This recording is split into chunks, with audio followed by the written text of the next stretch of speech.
there have been a number of years where manufacturing has been the number one or number two sector in terms of new projects. So it's been a consistent contributor to the regional economy.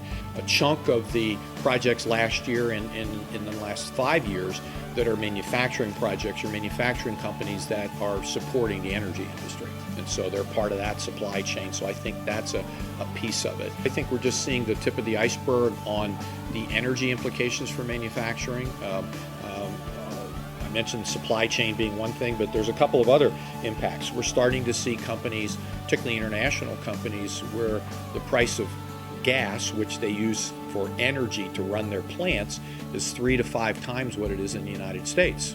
And so they're starting to look at plants in the U.S. to take advantage of that cost reduction. So we're seeing some of that. But we're also going to see more usage of gas as a feedstock for the plastics, petrochemical industry, and so forth. And that has the potential for significant implications. That workforce and that supply chain doesn't stop at the Ohio or the West Virginia border. I mean, it goes across, and companies are going both ways, and people are going both ways. It really is an integrated market that will be affected by all this. I think our traditional strengths in metals and chemicals and materials, you'll see projects in that domain. That continues to be a strong area for us. 2/3 to 70% of our projects every year are what we refer to as retention and expansion projects. These are existing southwestern Pennsylvania companies, and they may very well be looking at multiple locations where they'll do their expansion, but we've been able to secure those expansions here.